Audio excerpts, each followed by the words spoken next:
about this historic game in the Pacific 10. But all across the landscape, important games. Mac Brown calls it a bowl game in mid-season, but Bob Stoops and the Sooners have bowled them over 4 straight. Look at Stoopsy fired up with a showdown. And in Michigan, Coach Lowe beat Michigan. So big games, big implications, and tremendous storylines today, Lee. Revenge Saturday. I've been waiting all year for this game week. Watch this revenge. Start off with USC. They won 13 in a row and a piece of the national title since Cal lucked out and beat them last year. But they'll be ready this year. And now let's take a look at Texas, Oklahoma. Oklahoma's won 4 in a row. They've outscored Texas by an average of 31 points a game. Yo, that's not good. These are the big matchups, Texas and Oklahoma. I think Texas has to get out of the gate, get themselves some confidence early. Oklahoma has won this game the last 4 years early, so see what Texas does early in that game. How about Georgia? And this man right here, the Heisman Trophy winner, he knows all too well about the Battle of OU in Texas. He's been here 6 times. We'll ask Jason White for his take on the rivalry. Game day from LA, straight ahead. Player of the week. Well, countdown at the Coliseum and also the Cotton Bowl. One of the weird experiences for a football player to take that bus ride into the Cotton Bowl through the sea of fans, the bus rocking back and forth. The Longhorns, do they have the belief this year? That's the question for Texas fans. Now, the question in the Sooner Nation is, can a guy win the most famous individual trophy in sports, return the following season, which hadn't happened in 13 years, and still be overshadowed in his own backfield by a true freshman who's played 4 games? Yes, Adrian Peterson has been breathtaking, and the Sooners have kind of shifted to a run-first mentality, but that is just fine with Jason White. He hasn't been quite as busy, but he's been just as efficient. 9 touchdowns and 1 interception. Today, the final tussle with Texas for the 6th-year senior. He's the only guy in the roster who knows what it's like to lose to Texas, but Steve Cyphers asked old man Red River to open his scrapbook on the rivalry. If you made a book of Jason White's Red River memories, you'd see how thick it is. 5 years, 5 chapters, and still 1 to go in this storied rivalry. You got one side's OU, one side's Texas. It's half red, half orange. This side's cheering for you, this side's booing you, giving you the horns and whatnot. But I think the biggest thing is when you run out of the tunnel is awesome. Colors and crowds, celebrations and sadness. White's seen it all, and more times than not, the memories have been outstanding. Against the Longhorns, in the games he's played, he's 2-0, having completed more than 70% of his passes with no interceptions. But he says his individual highlight came on the ground as a sophomore backup in 2001. We came to the line, and I had called an audible at the line. It was an option play, and we pitched it to Quentin, and he scored a touchdown. That showed me a lot, that paying attention and on the field, in practice, even though I was the backup quarterback, really paid off. Still, Roy Williams' play to ice that win stands alone as White's all-time favorite Red River memory. There's the blitz! Touchdown, Oklahoma! That was an incredible play on his part, and that's something that will always be with me. A year ago, he was flawless. 4 touchdowns in a rout, and the Sooners made it 4 in a row over Texas. But not all memories are good. Oklahoma last lost to the Horns in 1999, and White remembers that, too. Watching the guys after the game in '99, when I was in the stands, after the game, you could tell that they fought so hard throughout the whole game and came up short. You've seen it on the guys' faces after the game. You've seen it on their faces, come Monday. Come Saturday afternoon, White will close his Red River book, Chapter 6. He can't say how it'll end, but he wouldn't mind if it resembles chapters 2 through 5. I think the biggest thing would be I was part of the team that won. It don't matter which year, it's just part of a team that won. That'd be the greatest thing for me. And 2001, he came off the bench when Hibble got hurt, mostly as a runner in that game. Missed 2002 with an injury last year. 17 of 21, 290. And he left early in the big blowout. White could be on the winning side for a 5th straight year. It's been 3 decades since the Sooners had a streak that long against Texas. Jason White, knees feeling better. He's more mobile. Says he can actually evade tacklers this year, which is something new. Texas this season, only 3 sacks. So pressure on him, something to keep an eye on today. On the flip side now, Texas has been on the short end here, and Mac Brown, Texas fans here in Los Angeles. Texas, wow. fans everywhere. over the place. Mack Brown has taken a lot of the blame. This week he says he's not proud of his performance. Bob Stoops has done a better job. They haven't been pretty for him personally these last few games. We welcome in Mark May from the studio. And Mark, I guess the question is, how big a part of the problem in your mind has Mack Brown been in recent years, and how big a part of the solution might he be today?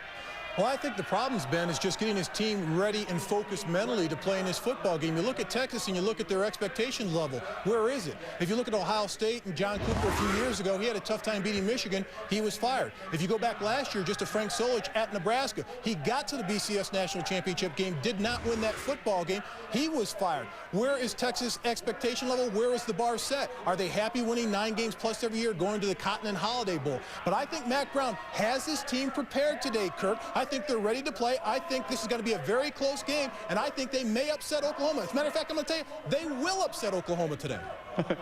Yep, Mark, I heard you say that earlier this week, and I think the question here is how much has Mack Brown how much has he affected this team as far as their losses? How much is he responsible for it? I think he is responsible because he's the head coach ultimately. I think he is coached not to lose in this game because of all the pressure from the community. You mentioned John Cooper, Frank Solich. I'll give you another name. How about the name of Bobby Bowden? Tom Osborne, coaches that were provided an opportunity to kind of get out of the hole because it was Bobby Bowden. He struggled for years and years with big games. And you had Barry Switzer owning Tom Osborne, and he got the opportunity. He won his national championships. No matter what happens today in Dallas, I hope that Mack Brown doesn't have to hear, well, it's 5 in a row. Get rid of him. He should be fired. Oh, he's going to hear it. Yeah, he should, but it's not justified. Well, let me give you a fact that illustrates what a great job Mack Brown has done at the University of Texas. In the final BCS standings in the last 5 years, only one football team in the nation has been in the top 15 each and every year, and that's Texas. It's not Oklahoma, it's not Florida State, it's not Miami, it's been Texas. And that is tremendous and great consistency. And I think that's great for Texas. I think it's great for Mack Brown. But the problem is, this is Texas. You've got the best facilities. You've got the most money out there. You can go out and attract any player in the nation to come to Texas, and he does get the great athletes that go on to the next level. But at the end of the season, you're right, Coach, he has gotten in the top 5 BCS rankings, but he's never been to a BCS bowl game, and he's never won a conference championship. I think you have to look at this. Now, what are the expectations level? I said it before. Are they set here, or are they set here? Are you there to win championships, or are you there just to win bowl games and at the end of the season be in the top 5 rankings? I think you're right, Mark. I think the expectations are like there.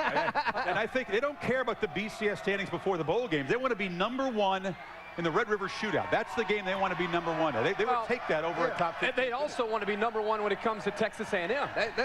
Remember, before they started struggling against Oklahoma, they wanted to beat A&M. We got to beat A&M. He's won 4 straight against Texas A&M. I think Mark's exactly right as far as winning, getting the BCS bowl games, winning conference championships, having an opportunity to play in big games. The guy's finished 3 straight years in the top 12. But you got to beat OU, right, to get that stuff. Yeah, but let me talk about beating OU. There's a couple of guys out there that don't do well against their opponents and major natural opponents. Bobby Bowden's 0-5 against Miami. Full of Foamer's 0-4 against Georgia. It happens all over the country. It just takes a little time to sneak in there and get one. Then you're on your way. Bowden's won a national championship, and he's beaten Miami before. You're talking about the current losing streak. Mack Brown, though, has done some things with the staff, the mentality. He's tried to address the weaknesses and the shortcomings that have been exposed by those losses to Oklahoma. We'll find out if it's going to do it today. We'll talk more about this game, a lot more, of course, coming up. They better watch for Mark Clayton, the Texas secondary. What does he have in common with stars like Isaac Bruce and Torrey Holt? Rocket will explain in Prep to Pro this week. And we talked about the Ohio State University. They are at 30 Eastern Time.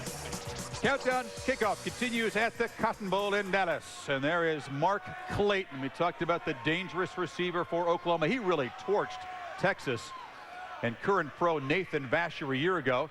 Time to bring in Rocket Ismail, who's got some Coliseum history here. Prep to Pro. Who does Mark Clayton remind you of, Rocket? Well, today when we check out Mark Clayton, we're going to look at how his big playability and his precision route running compares favorably with the Rams' Isaac Bruce and Torrey Holt. Now, Mark Clayton is known as a true playmaker. Here he's going to take a simple slant route, which is usually going to get to 12 yards, and turn it into a big play. This is phenomenal open field running.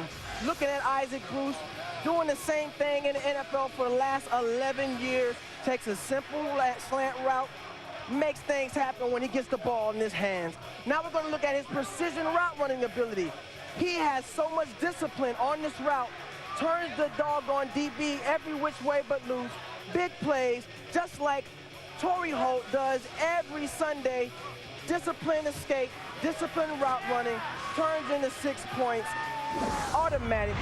Now, Chris, in today's game, the Big 12 showdown with Oklahoma and Texas, Mark Clayton is going to be a marked man because the secondary from Texas wants to make sure that he doesn't have the same success he had last year when he torched them for Oklahoma's school record of 190 yards and route to helping Oklahoma thrash Texas 65-13. Yeah, you're right, Rocky. They'll be watching kind of a quiet start to the season by Clayton standards. Only 22 catches, but he does average 15 yards per. Much more in that game coming up, of course. Say that, Leinart. Matt Leinart. Matt Leinart. All right. He has the ring. Power. He does have the ring. Well, Oklahoma's got a ring, too. A few years ago, they'd like to get back there. They take on Texas, 177-54. That's been the margin the last 4 years. Wow. Prediction, but it's been a long time. They still love you here, even though you're part of the enemy camp.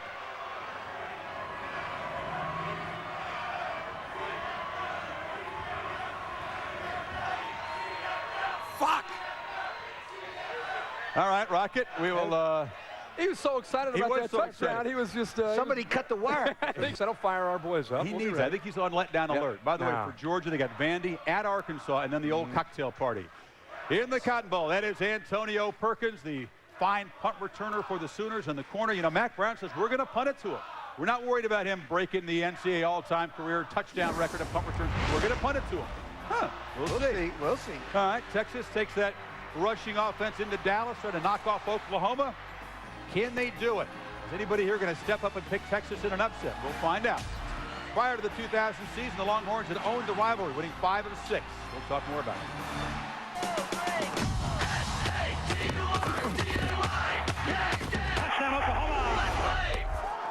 We're watching College Game Day, built by the Home Depot.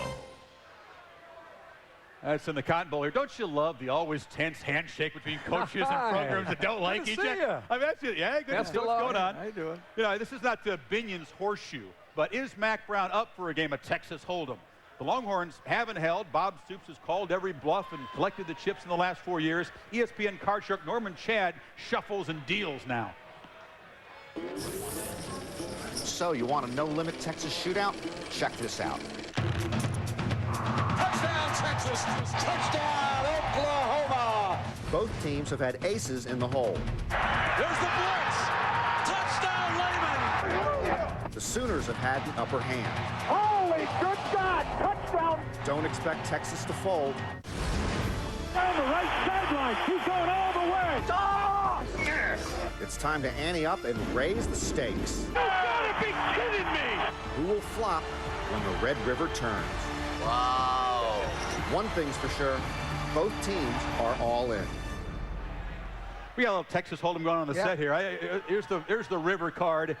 I'm out of it. We got nothing. This is the worst hand. You win. Ace-5. That's the worst hand in history. Congratulations. Let's talk about the poker game. No idea. You want to talk about, you know, Texas being the younger team in this game. They have 11 first-year starters. Oklahoma has 5 first-year starters. In terms of talent, NFL draft-eligible players invited to the Combine, Oklahoma 17. Texas only has 5. Now, the Longhorn side is providing those numbers, by the way. Let's break this game down. Sooner ball versus the Texas defense. Kewan Jones, the veteran running back, he is healthy. He's back now, but he's going to start the game, we think. But Adrian Peterson should get the bulk of the carry. Well, in their last 4 games, Texas has given up 44 points a game to Oklahoma, and it's because predominantly they played a lot of man coverage and got burnt. This year, they're going to the zone pressure. Now, this is going to be their first test of this new defense against a quality opponent. And when you play zone, you better fill the gaps because Adrian Peterson, most highly touted freshman this year, has broken onto the scene and made so many big plays. Will be coming right at you. I also think when you play zone, you get lulled to sleep at times. and then Jason White can go over the top. Now, Peterson's breakout year has diminished the role in some people's eyes of the quarterback Jason White. That combination today, and I think Jason White's ability to make big plays in the pass will remind people why Jason White is such an important player to Oklahoma's offense. But on the other side, Mack Brown made two of the most important hires he's ever made in his whole career. He brought in two defensive specialists, Greg Robinson and Dick Tomey. Now, Robinson brought NFL mentality and schemes, Tomey motivation. One guy that's really helped is that All-American linebacker, number 11, Derek Johnson. Now, you talk about a football player that can play for Oklahoma. You watch this guy, number 11. Boop, there's a little blitz. Now, watch him on the pursuit. Boom. Now he drops back, and he makes a little pass defense. Watch it right there, right there. You got him in the spot. Ooh, he moves quick. Choo. Great play. All right. I think Texas is tougher on this defense for one reason. They practice tackling a lot more live all through the season in the spring. And I think that's going to be a key to the game. Check the number of missed tackles by Texas against Oklahoma. That could be a key in this game. You know who the real poker player is? It's Greg Robinson. Yeah. He keeps his cards right. He tips nothing. Texas hasn't shown much on defense. Only a handful of blitzes. But Stoops and his staff have been watching film from the Chiefs. Yeah, Robinson's the defensive coordinator. All right, now Texas ball. When they have the ball today, first of all, they have to hold on to it. 16 turnovers in the 4 losses to Oklahoma.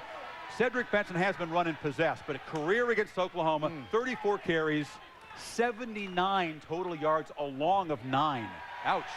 It's not good. Ouch. Not Well, yeah, good. but Texas is the #1 rushing team in the nation. They got the #1 runner in Cedric Benson. Do you think Oklahoma's stupid? No, they're not stupid. They're going to put everybody up front and going to stuff the Texas run. So therefore, my friends, Vince and Young has got to throw the football if they got any chance to beat Oklahoma. Now he hits number 16, David Thomas, who happens to average 27 yards every touchdown reception. Now this is important. He hits number 12, Tony Jeffrey, on this one. Why is that important? It was the first touchdown pass that Young has thrown to a wideout the entire year. What does that mean? At least he throws it deep, gets that defense from Oklahoma outside, and they can hit the tight end across the middle. I think Texas, 2 defensive coaches knew, and a lot of luck. I'm going with Texas to upset Oklahoma. Every year you pick Texas. One of these years he's bound to hit it. You just keep rolling the dice. One of these years Texas will come through. Now, the reason Oklahoma beats Texas is because their swagger that they take the field with. They hit the field and they expect to win. And it's that attitude I think is seen the most. And by the way the Oklahoma defense plays. Zone blitz, you'll see it all game long. Used to be Mike Stoops, now it's Brent Venables. They're going to bring a lot of pressure against the run in Cedric Benson. And then when they do get Vincent Young into the pass, that's when they have a lot of fun, and they like to turn it loose and bring as much pressure as possible. Texas has 2 of the 3 elements to beat Oklahoma. Mobile quarterback out of the shotgun, a very talented tailback, but I disagree with Lee. They cannot throw the football well enough to beat Oklahoma. That's why close game, Texas will battle, but they don't have enough balance offensively to beat this Oklahoma defense. I like Oklahoma. Yeah, not only are you calling the upset, but you're going against conventional wisdom. You say Young with the pass piece of it. Yes, that's the upset. That would be a double upset. Oklahoma's going to have 26 guys up front. You're right about the tight much better chance of the tight end. Tight ends are the best players in the Scaife country. and Thomas than they have any chance at Jeffrey. He won't make a catch. More in this game a little bit. Of course, then we're going to shift the focus to this battle here in the performance machine of the NCAA. ABC Sports has OU Texas in a few minutes. Cedric Benson's been put out of business by OU. Will he break through? And in a couple of minutes here now, the maize and blue of Michigan run out of the tunnel. Battle for the little brown jug with Minnesota on Showdown. Quarterback Vincent Young.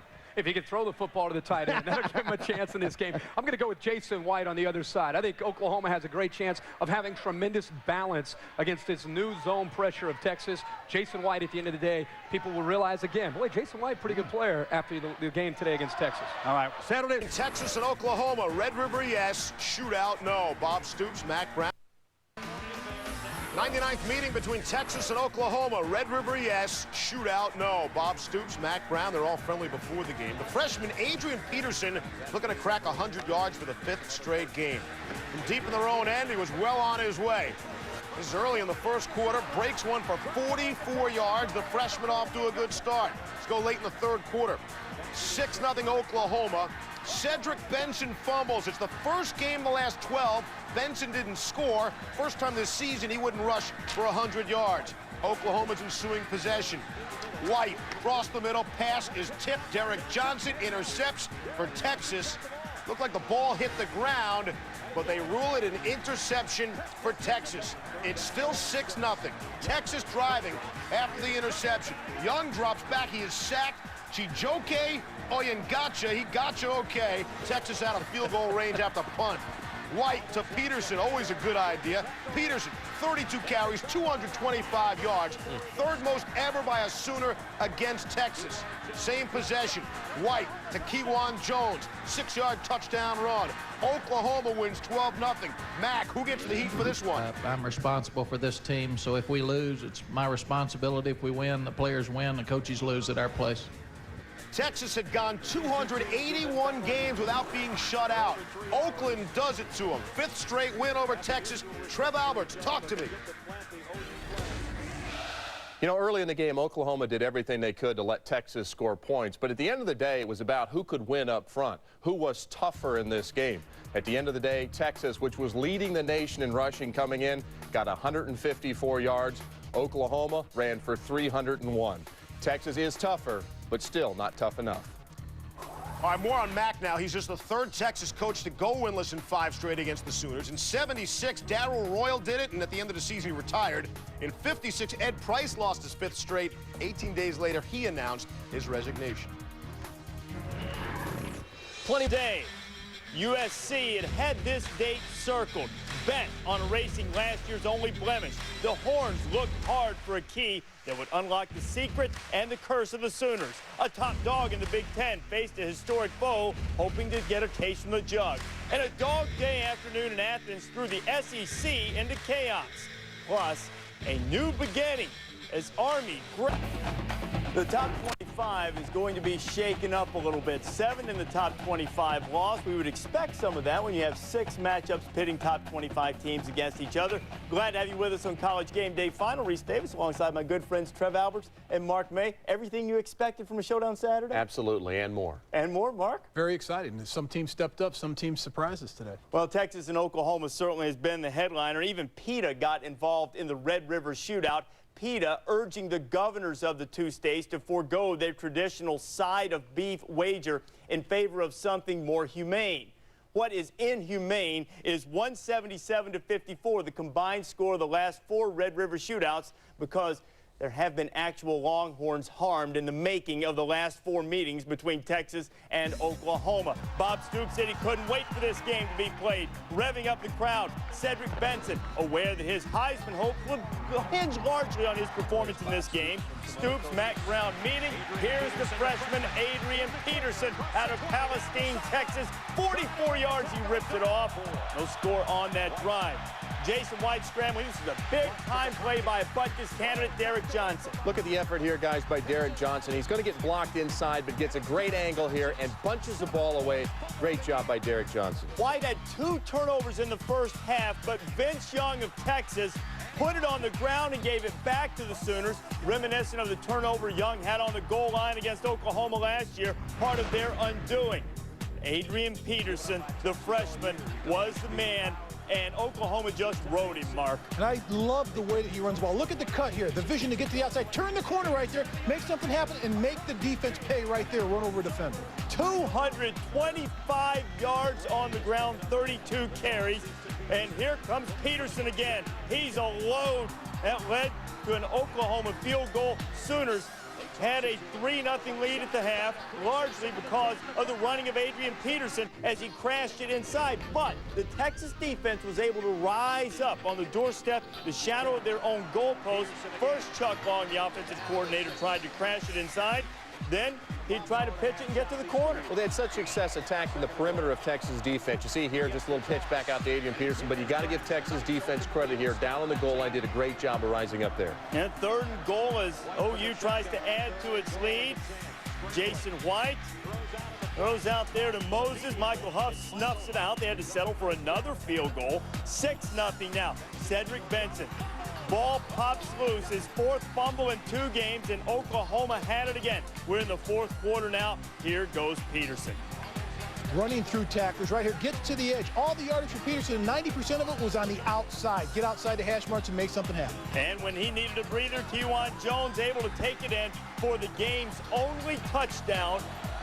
Oklahoma had the 12-0 lead, and the defense just swarming Vince Young. 3 turnovers in the game for Texas, all of them on fumbles, and the Sooners able to bring home the Red River shootout and deny Mack Brown again, posing all smiles for the picture. 12-0 the final. Texas is shut out for the first time since a Baylor-led defense by Mike Singletary, 1980, able to blank the Longhorns. It was 281 consecutive games Texas has scored a point. This time they didn't get blown out, but they didn't score. And most importantly for Mack Brown, they didn't win. I'm responsible for this team, so if we lose, it's my responsibility. If we win, the players win, the coaches lose at our place. He's a good guy, you know, he recruits good players, and he always wants the best for them. You can see that, and, you know, he just makes the best, and you know, maybe just on this in particular day, you know, in years past, they just had better coaching than we did. Everyone's saying that we give up in the fourth quarter or we're not tough enough, and I think we proved this afternoon that we are tough enough and we can stick in there. It was 6-0 in the fourth quarter. They just came away with a better play. Toughest, more physical team's going to win. And, you know, we got a defensive team in Oklahoma, so, you know, everybody stepped up. And, you know, to go out on the shutout is something special. To me, it don't really matter who start. You know, we all starters. We all can go out there and start and run the ball good. So, when he told me it really wasn't nothing, one of the biggie. I knew Key wasn't go out there. But I'm happy if we put DJ or either one of us going to go out there and run the ball hard. Yeah, that freshman's got a lot of improving to do. He didn't score a touchdown. 225 yards for Peterson, which a lot more than Texas usually gets against Oklahoma. During this 5-game winning streak against the Longhorns by the Sooners, been a little bit of a Texas fold-'em offense, scoring fewer than 11 points per game. They didn't get a lot done in this game either, particularly throwing the football. Now, Vince Young came into the game as the 12th most efficient passer in college football, but had questions about their passing attack. He only hit 8 out of 23 for less than 100 yards, Mark. And a lot of that wasn't just Vince Young. It was the coaching staff. They didn't prepare him. It was a poor job of game planning and getting this team ready to play, to throw the football in this game. Let's take a look at Vince Young and some of his decision-making in the third quarter. OU's up 6-0. Now watch Vince Young here. He's under pressure. Make a good decision. Get rid of the ball. Throw it. No. He goes down right there, throws a bad pass. It's almost intercepted while he was going down. Again, here in the fourth quarter, Vince Young, he wants to air one out. This is what they should have taken advantage of more in the game, particularly early in the game. Minutes later, Vince Young here, good pressure, zips it down the middle. There's no one there. On the next play, he's going to fire another one here, incomplete. The problem with this situation is they never got in a groove, they never got in a rhythm offensively, and it all relates back to the coaching staff. I said at halftime, when Vince Young was 3 for 10 at halftime, that they should have made a decision right then and there to put in Chance Mock as the quarterback. At least they could have stretched the defense, spread the ball around. He's a better passer than Vince Young. He should have been in the ballgame. They would have had a better opportunity to win, in my opinion. Talking about passers and Jason White, guys, remember last year when Oklahoma's offense was struggling, all the teams were doing was dropping 8 guys and getting a lot of guys back there. Jason White not knowing where to go with the football, and then Oklahoma couldn't run the ball. Well, this year, obviously, establishing that run. Now everybody's sitting back there in those zones. Adrian Peterson establishing the run. You watch. Jason White only threw for 113 yards in this game. But because of that running game now, teams have to make a choice. You are going to have to commit a safety or 2 to get up there to stop that run. If you don't, you're going to get run on all day. And when they do, they'll get the man-to-man matchups on the outside, and all of a sudden, Jason White will be throwing for 300 yards again. But you know what? At this moment, it would appear that the leading Heisman candidate in the Sooner backfield would be the freshman running back He's a leading candidate in all of college football. Forget about it. He's #1 right now. He's the most impressive freshman running back that I've seen since Herschel Walker. Yeah, Herschel Walker led his team to a national championship in 1980, and Adrian Peterson has at least taken a few steps to make the Sooners appear that they are able to do that. And in this 5-game losing streak that Texas has had against Oklahoma, to some Longhorn fans, perhaps the unkindest cut of all was losing Peterson out of Palestine, Texas, to the hated Sooners. A district judge in Peterson's hometown, Bascom Bentley, he's a Texas graduate, said of Peterson's decision to go to OU, sort of like your wife running off with Tom Cruise. It's understandable. Doesn't make it any easier to take. We have to take a little bit more of Adrian Peterson down the line. John Saunders, Craig James, and Aaron Taylor, our ABC crew, they were on the sidelines for the game in the Cotton Bowl.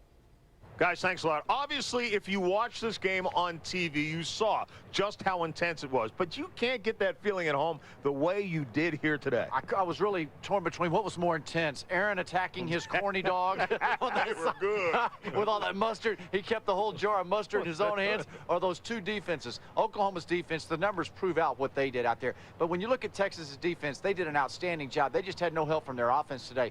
These were two good defenses on the field, really smothering the opponent. The receivers couldn't get loose. Something that was interesting to me, one of the knacks on the University of Texas ball club was the fact that they're not a physical ball club. It was interesting to see in between the plays, the kind of the body language, the posture.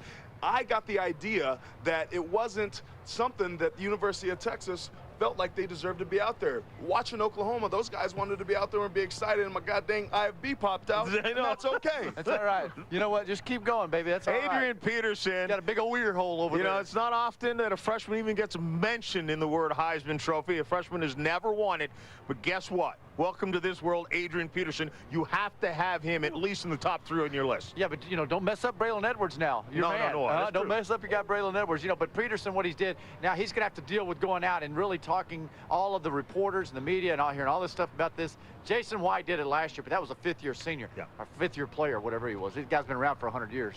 The running game of Oklahoma making a big difference. That was the thing that they couldn't get done last year. You saw that Bob Stoops was committed to the run. That's the thing that they were going to do. They came out. This was the type of game you needed to do. Oklahoma brought the wood. And for the first time in almost 20 years, Oklahoma wins 5 straight against Texas. Guys, back to you. Hey, thorn in Texas side for sure, guys. Thanks a lot. The other showdown matching top 10 teams. For the nominees for the Pontiac game-changing performance, we start in the Cotton Bowl, 4th quarter, Oklahoma, Texas, 6-0 game. Vince Young going to get some heat from Chijoke. I'm gonna get you. You guys know how to remember how to say his name? I'm going to get you. It sounds like I'm going to get you. And Chijoke, or as they call him around Norman, Chijo, puts down Young, and he did indeed get it. He's also going to impact the rankings. Seeing one of the classics out in the Coliseum this weekend, Chris Fowler, Lee Corso, and Kirk Herbstreit watched USC and Cal, and SC able to survive that game. But Lee, as you look at this now and you saw what SC was able to do against Cal, saw the Texas-Oklahoma game, who's the best team in the country? I think defenses win championships, and I'd say Oklahoma. When I saw out here today, I don't think USC is the #1 team in the nation, particularly, Kirk, when it comes to the secondary and linebackers and defense. I'd go with Oklahoma. If we're talking about a complete package and just trying to look at an offense and defense and special teams, I would agree. Right now, up to this point, I think Oklahoma defensively the best team in the country. Their offense, you know what they can do with Peterson and Jason White. I agree with you. USC, great team, great skill, but there are some issues on the back end of that defense that eventually, maybe they don't get exposed this year in the Pac-10, but maybe in a big bowl game they will. But Oklahoma right now, the top team in my mind. I think the poll margin is going to narrow. I'm going to wrestle with this on the red eye, but I think I'm going to keep USC #1. Not because I don't like Oklahoma, because I have a lot of respect for this Cal team, and even though they got outplayed and outgained, they still beat a Cal team that may be better than Texas. After all, I would not drop Cal with the loss at all. Move Cal up. Yeah, I think that's true, guys. I don't see any reason for Cal to fall in the rankings just because you lose a tight game at USC. No, if anything, I move Cal up. I mean, other than some mistakes, they dominated the game. They held USC's offense to 205 yards of total offense. But it's clear, I agree with the guys. Oklahoma is the best team in college football. College football is changing. It's about the offense and defensive lines. They dominated the line of scrimmage against Texas. They ran all over Texas. They're the best team in college football. I agree with the guys also. I think Oklahoma's the best team in the land, but keep your eye on Auburn. Auburn will probably be #3 That's this right. week. I think they deserve to be #3. And, you know, Texas had an opportunity to prove itself against Oklahoma. They made some changes. They certainly are a little tougher than they have been before. But the question still for Texas, Kirk, what can Brown do for you to finally get the Longhorns up to the level of the Sooners? He's changing it. Is there any reason to think that he can ever do this? First of all, we haven't had a chance to talk with you guys. I don't know what your take is on Texas and Mac Brown and the game today. I thought Texas played phenomenally well, obviously. I mean, they were in the game. Everybody always says, do they have the heart? They had the heart. They played against a team that was physically better than them, and they answered the bell. They came out, continued to play well. I don't think it's about Mack Brown and what does he have to do to beat Oklahoma. I think eventually they've got to be able to step up as players, which they tried to do today. Derek Johnson tried to do it single-handedly and win the game. Yeah. Kirk, at some point, I think you have to understand that Texas, this whole team was built to beat Oklahoma. Everything they did in the offseason was built to beat Oklahoma. They hired a new defensive coordinator in Greg Robinson. They came out in the offseason and said, we're going to be more physical. We're going to run the football. We have to get more powerful up front. We're going to be tougher because we have to be tougher if we're going to beat Oklahoma. What happened in the ballgame? The team that was leading the nation in rushing, Texas, was held to 154 yards rushing. Oklahoma, the other team, rushes for 301. They dominated the line of scrimmages on both sides of the ball. Texas may be a little bit tougher. They certainly aren't tough enough yet, Mark. I agree with you. They're not a tough football team. I think they did play better. They impressed us. I thought that defensively they were much better, but they weren't that tough of a football team. But I think the key to this game, you look at Oklahoma, it's all about Adrian Peterson. If Texas gets Adrian Peterson, it's a different game, guys. But, Coach, what do you think about this? Lee, I see you're wanting to get in here. Well, Mark, yeah. I wanted to say, well, you already talked. Go ahead. No, I got the jokes. Go ahead. Yeah, I didn't even get to talk at all. Go ahead. Make your Mark comment. May was perfectly right on the target. They lost this game when they lost Adrian Peterson in the recruiting war. That's where they lost this football game. I'm telling you. They lost Peterson in the recruiting war because they lost last year, gave up 63 points. He wants to go where he can win a championship. Right. Texas is not winning championships. The bottom line is we could talk toughness. Everybody's coming up with different theories. Texas didn't have the ability to throw the football. Vincent Young's a pretty athlete, thoroughbred when he turns the corner, but you don't have a passing game against Oklahoma. You're not going to beat them. Trev, you mentioned that they built their team to get ready for Oklahoma. They forgot to find a couple wide receivers in the process of trying to build a team to do it, because without a passing game, you don't beat Oklahoma. Kirk, you mentioned they don't have a passing. They don't have a passing game, guys. Well, you do have a passing quarterback on your team. If you're saying you don't have a passing quarterback to beat Oklahoma, at some point in this game, when Vincent Young is throwing for 50 yards and you can't establish the run, you have Chance Mock. Why in that situation didn't Mack Brown go and say, listen, we can't run the ball. We're not throwing the ball. We have to challenge this defense down the field. Let's put Chance Mock in the game. That's a coaching decision, isn't it? I tell you what would be good. Move Chance Mock to quarterback and Vincent Young to receiver. Tony Jeffries, they don't have the best receivers they have play tight end. They don't have anybody on the outside. Roy Williams, Sloan Thomas, B.J. Johnson are gone. I can't Raise jump your in. hand. You're they don't have any receivers. I got one suggestion for Texas. Move to the North Division. Yeah, they could use him. I wish. That'd be Move great. to the North Division, and then they can play. Forget that would be a great play them only Big 12 once for the championship. Go to the North, Texas. That's I know all. it was a shutout. Can we have a rematch, though, with the Big 12 championship game? Because you got 5 teams in the South better than anybody in the North right now. Yeah, Chris, I said that exact same thing today. I told these guys the 5 best teams in Big 12 are all in the South Division. I don't think there's any question about that. Oklahoma State's a team that's got to prove, that's starting to prove itself as well. Guys, you enjoyed a good one out there. Thanks for spending some time with us. All right, I enjoyed it. Thank you. Standing 300 yards passing, helmet sticker. Chris Reese from Georgia Tech. Tech held Maryland to 81 yards offense. Adrian Peterson, the fantastic freshman, 225 yards rushing. Sonny Cumbie, 5 touchdowns, could have had 40. Aaron Rodgers, great effort for Cal. Kellen Clemens, 6 touchdowns for Oregon. See